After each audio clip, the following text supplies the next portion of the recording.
वअला आलिका व अस्हाबिका या हबीबल्लाह अस्सलातु वस्सलामु अलैका या नबिय्यल्लाह वअला आलिका व अस्हाबिका या नूरल्लाह नवैतु सुन्नतल इअ्तिकाफ। प्यारे इस्लामी भाइयों, आप जब भी मस्जिद में दाखिल हों तो याद करके दाखिले की दुआ पढ़ लिया करें, अल्लाहुम्मा फ़्तह ली अबवाब रहमतिक। फिर जब आप मस्जिद की हद में आ जाएं तो इअ्तिकाफ की नियत ज़रूर फरमा लिया करें। इअ्तिकाफ की नियत के साथ आप मस्जिद में रहेंगे तो दीगर इबादात के अलावा फरिश्ते आपके नामे आमाल में मुसलसल नेकियां लिखते रहेंगे। आप मस्जिद की हद में आ गए, इअ्तिकाफ की नियत कर लिया। अब इअ्तिकाफ की नियत करते ही आप मस्जिद में बैठे हुए हैं, फिर भी सवाब का मीटर जारी है। आप जो सांस ले रहे हैं ना, सांस, इस सांस के हर सांस के बदले फरिश्ते 10-10 नेकियां लिखते हैं। तो मुफ्त का सवाब है, इसे ज़ाया नहीं होने देना चाहिए। जब भी आप मस्जिद में आए तो नवैतु सुन्नतल इअ्तिकाफ ये कह लिया करें। अगर अरबी ज़बान में ना कह पाए तो अपनी मादरी ज़बान में कहने कि मैंने सुन्नत इअ्तिकाफ की नियत की, इंशाअल्लाह सवाब का मीटर जारी हो जाएगा। अल्लाह पाक की रज़ा पाने, सवाब कमाने, अपनी आखिरत बेहतर बनाने के लिए तवज्जो के साथ बयान समाअत फरमाएँ कि लापरवाही के साथ इधर उधर देखते हुए, ज़मीन पर उंगलियों से खेलते हुए, लिबास, बदन या बालों वगैरह को सहलाते हुए, आपस में एक दूसरे से गुफ्तगू करते हुए या अधूरा बयान सुनकर चल पड़ने से इसकी बरकतें ना मिलने का अंदेशा है।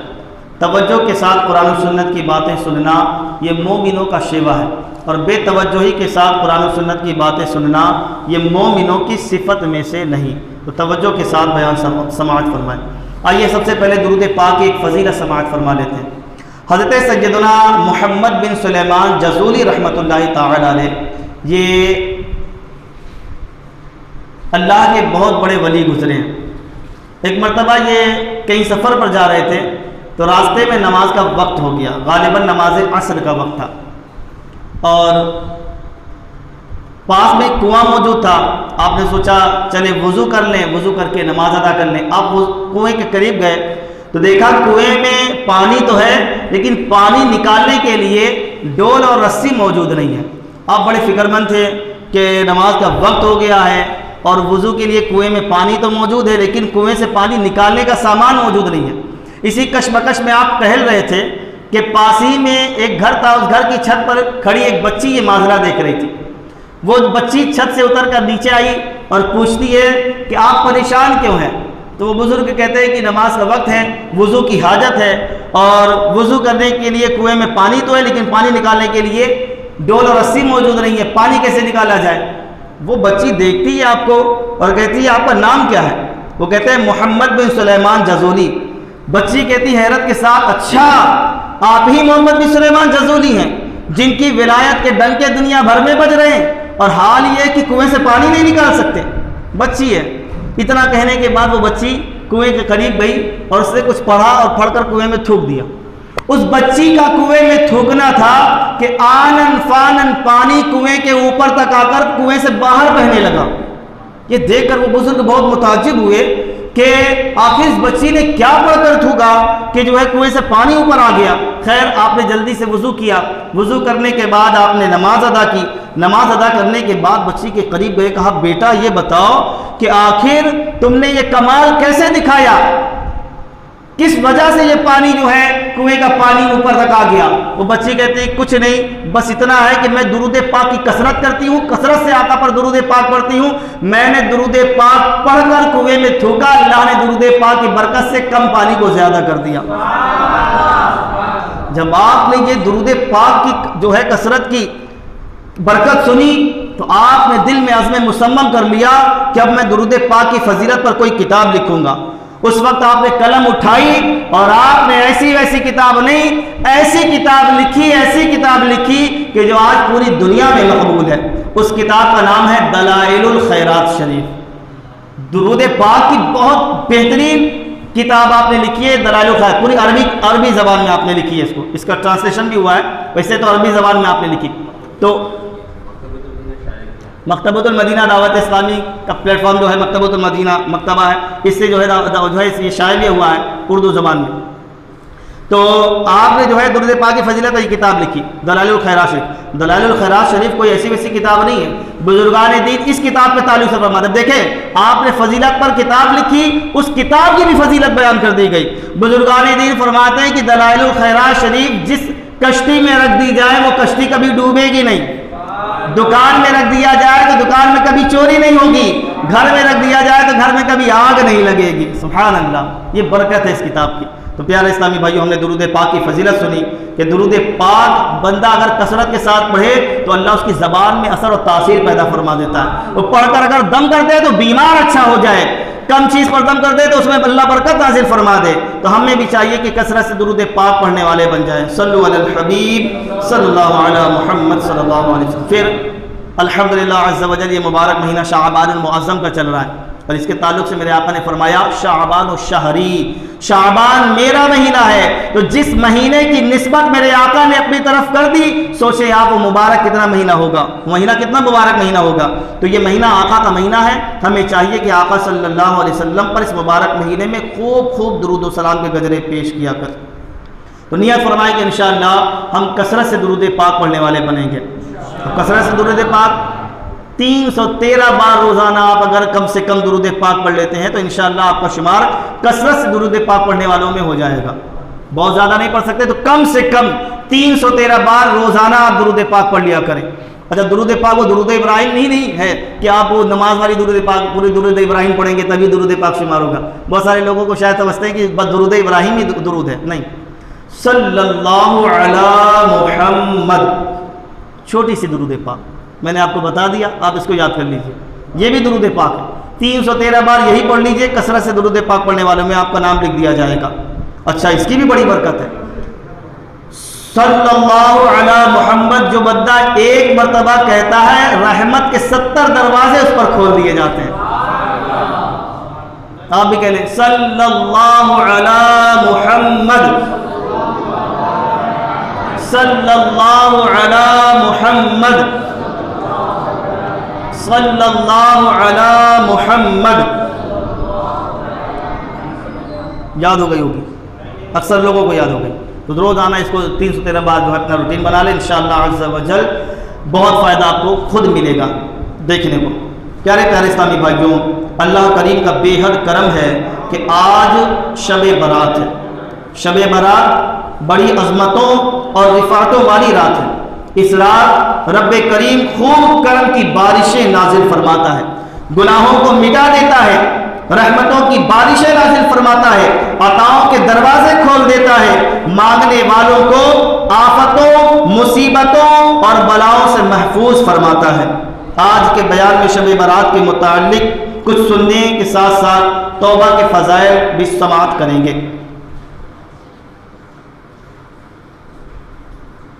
याद रखिए, शब बरात बड़ी अहम फैसलों की, गुनाह माफ़ करवाने, नामे आमाल तब्दील होने, बारगाह इलाही में पेश होने, रब करीम को राज़ी करने, नेक आमाल करने, इबादात करने, बख्शिशो मग़फ़िरत मांगने, जहन्नम से आज़ादी हासिल करने और रहमतें लूटने की रात है। यही वो रात है जिसमें अल्लाह करीम अपने बंदों को जहन्नम से आज़ादी अता फरमाता है। चुनांचे एक मरतबा अमीरुल मोमिनीन हज़रत उमर बिन अब्दुल अज़ीज़ रज़ी अल्लाहु अन्हु शाअबानुल मुअज़्ज़म की 15वीं रात यानी शब बरात इबादत में मसरूफ़ थे। सर उठाया तो एक सब्ज़ परचा मिला जिसका नूर आसमान तक फैला हुआ था। उस पर लिखा था, हाज़िही बराअतुम मिनन नार मिनल मलिकिल अज़ीज़ लिअब्दिही उमर इब्न अब्दुल अज़ीज़, यानी खुदाए मालिको गालिब की तरफ से ये, यानी रुका की तरफ ये जहन्नम की आग से आज़ादी का परवाना है जो उसके बंदे उमर बिन अब्दुल अजीज़ को अता हुआ है। सुभान अल्लाह। आप शब बरात में इबादत और रियाजत में मशगूल थे, तो आपको एक सब्ज पर्चा भी गैब से आता हुआ और उस पर्चे में लिखा था कि आज की मुबारक रात उमर बिन अब्दुल अजीज को जहन्नम से आज़ादी का परवाना दे दिया गया है। सुभान अल्लाह। मेरे प्यारे इस्लामी भाइयों, आपने सुना कि शब बारात खुश नसीब बंदों को जहन्नम से आज़ादी नसीब होने और बेहद फजीलत व असमत वाली रात है। लिहाजा किसी सूरत भी इसे गफलत में ना गुजारा जाए कि इस मुबारक रात में अल्लाह करीम बनी कल्ब की बकरियों के बालों से भी ज़्यादा तादाद में लोगों को जहन्नम से आज़ाद फरमाता है। किताबों में लिखा है कबीले बनी कल्ब कबाइले अरब में सबसे ज़्यादा बकरियाँ पालता था। अच्छा, एक बकरी आपको दिया जाए और कहा जाए कि ज़रा इसके बाल गिनकर बताएं, कौन कौन गिन के बता देगा? कोई गिन पाएगा? अनगिनत बाल होता है। तो जब एक बकरी के जिस्म पर अनगिनत बाल है उसे इंसान शुमार में नहीं ला सकता, तो कबीले बनी कल्ब जो अरब में सबसे बड़ा कबीला था बकरियां पालने वाला, उसकी बकरियों के बालों के तादाद से भी ज्यादा लोगों को अल्लाह पाक आज की इस मुबारक शब में जहन्नम से आज़ाद फरमाता है। इतनी बड़ी तादाद में लोगों को अल्लाह ताला बख्शता है। दुआ करते हैं कि अल्लाह ताला अज़्ज़ व जल उन बख्शे जाने वाले लोगों की सफ़ में हमें भी शामिल फरमा दे। याद रखिए, बाज़ बदनसीब इस रात भी, इतनी मुबारक रात में भी रहमत इलाही से महरूम और गुनाहों में मशगूल, नीज़ मग़फ़िरत जैसी अजीम नेमत से महरूम है। अब सुने कि अल्लाह किनकी बख्शिश नहीं फरमाता इस मुबारक रात में भी। ऐसी रात कि जिसमें अल्लाह बख्शिशें आम कर देता है, बड़े बड़े गुनाहगारों को बख्श देता है, लेकिन कुछ बदनसीब ऐसे भी हैं कि इस रात में भी नहीं बख्शे जाते। वो कौन लोग हैं? सुन लें। यानी आका सल्लल्लाहु ताला अलैहि वसल्लम ने इरशाद फरमाया, मेरे पास जिब्रील अमीन अलैहिस्सलाम आए और अर्ज़ करने लगे, ये शाबान की 15वीं रात है, इसमें अल्लाह करीम जहन्नम से इतने लोगों को आज़ाद फरमाता है जितने बनी कल्ब की बकरियों के बाल हैं, मगर अदावत वाले यानी कीना परवर, जो बुग़्ज़ व कीना दिल में रखते हैं दूसरों के ताल्लुक से, इनको नहीं बख्शता। रिश्ता काटने वाले, तकब्बुर की वजह से रिश्ता काटने वाले, अल्लाह इनको भी नहीं बख्शता। जो लोग रिश्तेदारों से कता ताल्लुक कर लेते हैं, रिश्ता तोड़ देते हैं, जरा जरा सी बात पर तो आज रिश्ते तोड़े जा रहे हैं, जरा जरा सी बात पर रिश्ते तोड़ दिए जा रहे हैं। वो मामू के यहाँ से बोलचाल बंद है तो फूफी के यहाँ से बोलचाल बंद है, तो खाला के यहाँ से बोलचाल बंद है, वो भाई भाई में लड़ाई हो गई है, बहन बहन में लड़ाई हो गई है, रिश्तेदारों से कता ताल्लुक ये आम हो गया। और इस मुबारक रात में सब तो बख्शे जाएंगे, लेकिन कता ताल्लुक करने वाला नहीं बख्शा जाएगा। जो रिश्तेदारों से रिश्ता तोड़े हुए हैं, जब तक कि वो अल्लाह की बारगाह में सच्ची तौबा न कर ले और रिश्तेदार से रिश्ता जोड़ न ले, आपस में सुलह न कर ले, तब तक उनकी बख्शिश नहीं होती। इसी तरीके से तकब्बुर के साथ कपड़ा लटकाने वाले, टखने से नीचे जो तकब्बुर के साथ कपड़ा लटकाते हैं, हाँ वो पाजामा हो या तहबंद, उनकी भी इस रात बख्शिश नहीं होती।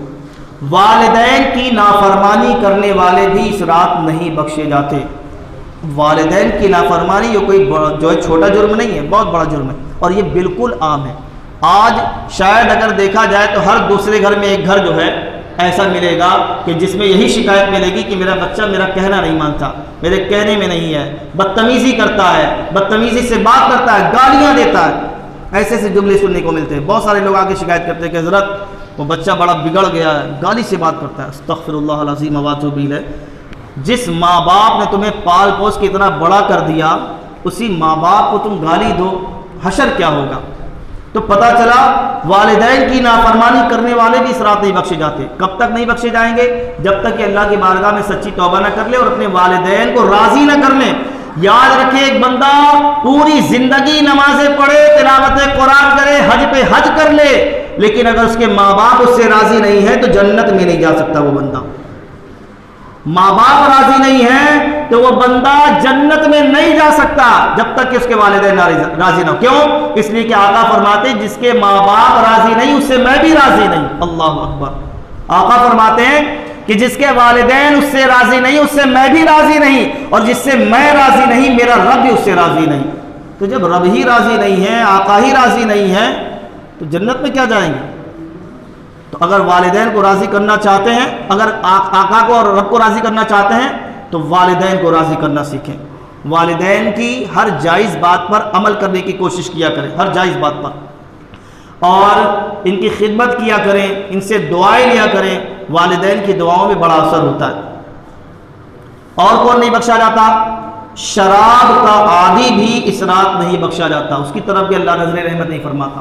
जो लोग शराबें पीते हैं और तौबा नहीं करते, शब बारात आ जाती है, उन पर भी अल्लाह नजर रहमत नहीं फरमाता, उनको भी नहीं बख्शता। मेरे प्यारे इस्लामी भाइयों, हमें चाहिए कि वालिदैन को सताने से बाज आ जाएं, दूसरे इस्लामी भाइयों की दुश्मनी अपने दिल से निकाल दें, तकब्बुर से हरदम बचने की कोशिश करें, दुनिया की रंगीनियों से मुंह मोड़ लें, गुनाहों से रिश्ता तोड़ लें, अल्लाह पाक की नाफरमानियां करने से बाज आ जाएं, नमाजें कज़ा करना छोड़ दें, जो नमाजें छूट गई उनकी कज़ा कर लें, जिनकी दिल आज़ारी की हो, दिल दुखा दिया हो, उनसे जाकर माफ़ी मांग लीजिए, जिनकी बेइज्जती की है उनसे माफ़ी मांग लीजिए, जिनसे बदसलूकी की है उनसे माफ़ी मांग लीजिए, जिनकी हक तलफी की है उनके हुकूक अदा कर दीजिए या माफ़ करवा लीजिए। अगर किसी का माल दबाया है तो उसकी तलाफ़ी करें और माफ़ी मांगे।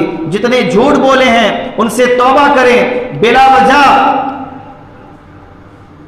जिनकी गीबतें और चुगलियां करके दिल आजारियां की उनसे भी माफ़ी मांगे, जिनको जानबूझकर तकलीफ पहुंचाई उनसे भी माफ़ी मांगे। अलगरज अपने तमाम गुनाहों से तौबा करें, कहीं ऐसा ना हो कि ये तौबा की कबूलियत की रात भी गुजर जाए और हम अपनी मगफिरत न करवा सकें और अपने रब्बे करीम को राज़ी न कर सकें। लिहाजा आज ही तौबा कर लीजिए, क्योंकि हमारे रब्बे करीम ने अपने बंदों की तौबा कबूल करने का वादा अपने पाकीज़ा कलाम में फरमाया है। सुभान अल्लाह। यानी बंदा रब की बारगाह में अगर सच्ची तौबा कर ले तो अल्लाह उसकी तौबा ज़रूर कबूल फरमाता है। चुनांचे अल्लाह पाक ने कुरान पाक में फरमाया, फमन ताबा मिन बअदि ज़ुल्मिही व अस्लहा फ़इन्नल्लाह यतूबु अलैहि इन्नल्लाह गफूरुर रहीम। तो जो अपने जुल्म के बाद यानी गुनाह कर लेने के बाद तौबा कर ले और अपनी इस्लाह कर ले तो अल्लाह अपनी मेहरबानी से उस पर रुजू फरमाएगा, बेशक अल्लाह बख्शने वाला मेहरबान है। सुभान अल्लाह। जब कुरान पाक में अल्लाह ने ऐलान फरमा दिया कि मेरा बंदा अगर नफ्स की शामत की बिना पर गुनाह कर बैठे, उससे गुनाह सरजद हो जाए, फिर नादिम और शर्मिंदा होकर मेरी बारगाह में हाजिर हो जाए और अपने गुनाहों को याद करके मुझसे मुआफ़ी मांग ले, तो मैं अपने बंदे के सारे गुनाहों को बख्श दूंगा। सुभान अल्लाह। सिरातुल जिनान में तौबा बहुत उम्दा और निहायत नफीस शय है। कितना ही बड़ा गुनाह हो, अगर गुनाह से तौबा कर ली जाए तो अल्लाह करीम अपना हक मुआफ़ फरमा देता है और तौबा करने वाले को अज़ाब आखिरत से नजात दे देता है। मेरे प्यारे इस्लामी भाइयों, मालूम हुआ कि तौबा करना बहुत ही बेहतरीन और पसंदीदा काम है। अल्लाह करीम तौबा करने वालों को बहुत पसंद फरमाता है। जो सच्ची तौबा करते हैं उन्हें बारगाह इलाही से इनामात और इकरामात से भी नवाजा जाता है। तौबा करने वाले अल्लाह करीम के पसंदीदा बंदे बन जाते हैं। मगर अफसोस, इस कदर इनामात और इकरामात के बावजूद हम अपने रब की नाफरमानियों में मशगूल हैं और तौबा में मुख्तलिफ बहाने बनाकर टाल मटोल कर रहे हैं। हालांकि रोज़ाना न जाने कितनों की मौत के वाक़यात सुनते हैं। मसलन फला कैंसर का मरीज था, इंतकाल कर गया, फला को दिल का दौरा हार्ट अटैक हुआ, अचानक मर गया, फला रात को तो खुश खुश सोया था लेकिन सुबह आँख ही नहीं खुली, फला कल ही टेस्ट करवा कर आया था मगर आज जिंदगी से हाथ धो बैठा। ऐसे बहुत सारे वाक़यात आपने भी सुने होंगे।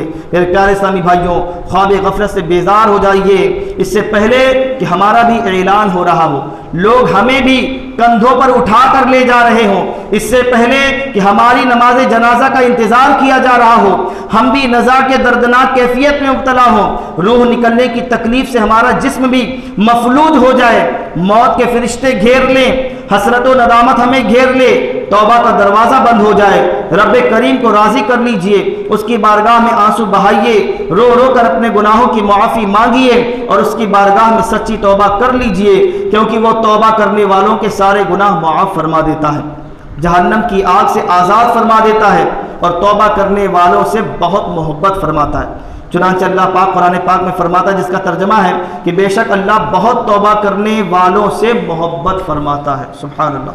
सल्लु अलल हबीब सल्लल्लाहु अलैहि मुहम्मद सल्लल्लाहु अलैहि वसल्लम। सरकार फरमाते हैं, अत्ताइबु मिनज़ ज़म्बि कमन ला ज़म्बा लह, यानी गुनाहों से तौबा करने वाला ऐसा है गोया कि उसने गुनाह किया ही नहीं।